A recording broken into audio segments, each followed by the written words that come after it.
নমস্কাৰ ওয়েলেছ অসম ইউটিউব চেনেলত আপোনালোকক আন্তৰিক শুভেচ্ছা জ্ঞাপন কৰিছোঁ মৰমৰ প্ৰিয় ভিউৱাৰসকল। আজি আপোনালোক সকলোৰ কাৰণে এটা ইম্পৰ্টেণ্ট গুৰুত্বপূৰ্ণ ভিডিঅ' লৈ আহিছোঁ, যিটো সকলো কৃষকসকলে চোৱা প্ৰয়োজন।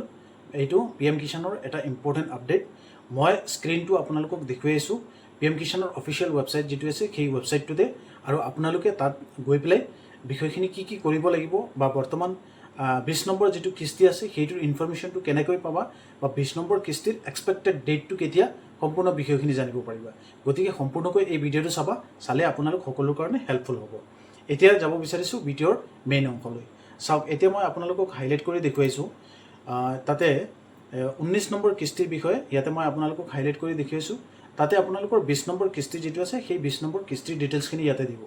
গতিকে কিছুমানে ধাৰণা কৰিছে এক্সপেক্টেড হিচাপে যে 20 নম্বৰ কিস্তিটো এই মাহৰ লাষ্টতে দিয়াৰ সম্ভাৱনা আছে, নহ'লে অহা মাহত দি দিব পাৰে।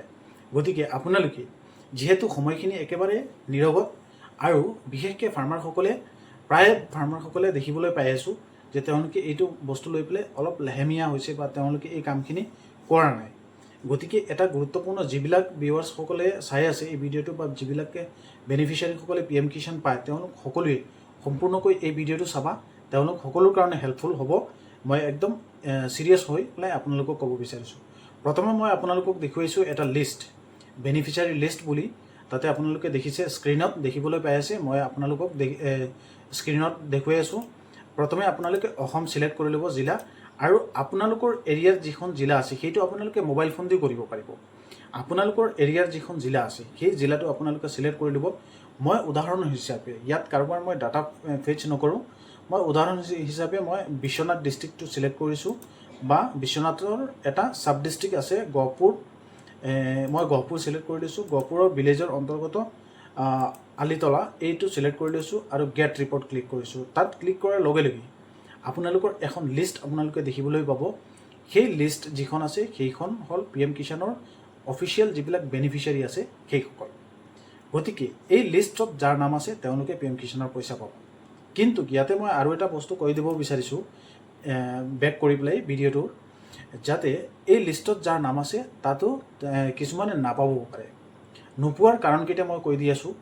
1 নম্বৰ হ'ব আপোনালোকৰ, এইটো চাওক, মই দেখুৱাইছোঁ ডেছবৰ্ডত eKYC। যদি আপোনালোকে eKYC কৰা নাই তেতিয়াহ'লে eKYCৰ প্ৰব্লেম আছে, তেতিয়াহ'লে আপোনালোকৰ প্ৰব্লেম হ'ব। eKYC নকৰিলে আপোনালোকে পইচা নাপায়। eKYC কৰিবৰ কাৰণে আপোনালোকে সহজ পদ্ধতি, আধাৰ নম্বৰটো এণ্টাৰ কৰিব, চাৰ্চ কৰিব। চাৰ্চ কৰাৰ লগে লগে অট'মেটিকলি OTP বেছ আৰু ফিংগাৰ বেছ দুয়োটা ছিষ্টেম আহে। OTP দি পেলাই আপোনালোকে কৰিব পাৰিব নিজে ঘৰত বহি পেলাই চেল্ফ, আৰু যদি আপোনালোকে কৰিব বিচাৰিছে CSCৰ পৰা তেতিয়াহ'লে ফিংগাৰ প্ৰিণ্ট দি কৰি ল'ব।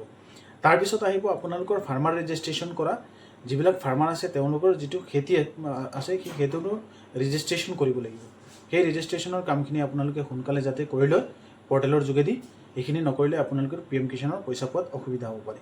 এতিয়া মই লাষ্টতে আৰু এটা কথা ক'ব বিচাৰিছোঁ, যিবিলাক ফাৰ্মাৰ আছে তেওঁলোকে যাতে খেতিৰ কাম যিখিনি আছে সেইখিনি, খেতিৰ যিখিনি মাটি আছে সেই মাটিখিনি আপোনালোকে যাতে PM কিষাণৰ ফাৰ্মাৰ ৰেজিষ্ট্ৰেশ্যন যিটো কাম আছে সেইখিনি কৰি লয়। আৰু তাৰপিছত আহিব আপোনালোকৰ আধাৰ চিডিঙৰ কথা। আপোনালোকে আধাৰ চিডিঙৰ কামখিনি যদি নকৰে তেতিয়াহ'লেও আপোনালোকে PM কিষাণৰ পইচা নাপায়। গতিকে এই কামখিনিও আপোনালোকে সোনকালে যাতে কৰে, যদি নকৰে তেতিয়াহ'লে আপোনালোকৰ PM কিষাণৰ পইচা পোৱাত অসুবিধা হ'ব পাৰে। আশা কৰোঁ আপোনালোক সকলোৱে বুজি পাইছে এই বিষয়টো মই কি জনাইছোঁ। এতিয়া আহিম মূল বিষয়টোলৈ। PM কিষাণৰ পইচা 2000ৰ পৰা 15000লৈকে, 20000লৈকে, 18000লৈকে কোনে কোনে পাব। এই যিটো বেনিফিচিয়াৰী লিষ্ট আছে সেই বেনিফিচিয়াৰী লিষ্টটো আপোনালোকে চাৰ্চ কৰি, যদি পূৰ্বৰ পৰা আপোনালোকৰ সেই লিষ্টত নাম আছে আৰু আপোনালোকে PM কিষাণৰ পইচা পোৱা নাই, আৰু বৰ্তমান সমাগত হৈ আছে PM কিষাণৰ পইচা পোৱাৰ সময়, যদি আপোনালোকৰ KYCৰ প্ৰব্লেমৰ কাৰণে হৈছিল, বেংক একাউণ্টৰ আধাৰ চিডিঙৰ প্ৰব্লেমৰ কাৰণে হৈছিল, বা আইদাৰ ফাৰ্মাৰ ৰেজিষ্ট্ৰেশ্যনৰ কাৰণে প্ৰব্লেম হৈছিল, সেই 3টা কাৰণত যদি হৈ আছিল তেতিয়াহ'লে সেই 3টা কাৰণতে মানুহে পইচা নাপায়। সেই 3টা কাৰণ আপোনালোকে কামখিনি যদি কৰি লয় তেতিয়াহ'লে PM কিষাণৰ যিখিনি পেণ্ডিং কিস্তি আছিল সেইখিনিও আপোনালোকে পাবলৈ সক্ষম হ'ব। গতিকে আপোনালোক সকলোৱে, যিবিলাক ফাৰ্মাৰসকলে এতিয়ালৈকে পোৱা নাই PM কিষাণ, আগৰ পৰা নাম আছিল, তেওঁলোকে অতি সোনকালে এই কামটো কৰি লওক। আপোনালোক সকলোৰ কাৰণে এটা সোণালী সুযোগ আহি গৈছে। গতিকে আশা কৰোঁ সকলোৱে বুজি পাইছে বিষয়টো কি।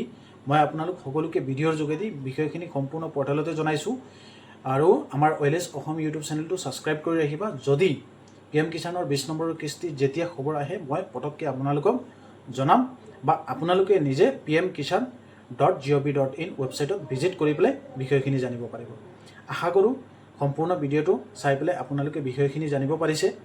যদি আপোনাৰ ভাল লাগিছে, আন যিবিলাক ফাৰ্মাৰ বাইসকল আছে যিবিলাকে আপোনালোকক চিনি পায় জানে অসমত, তেওঁলোকক শ্বেয়াৰ কৰিব ভিডিঅ'টো, যাতে তেওঁলোকে এই কামখিনি আগতীয়াকৈ কৰি ৰাখে।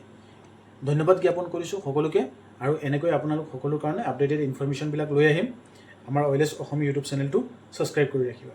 ধন্যবাদ।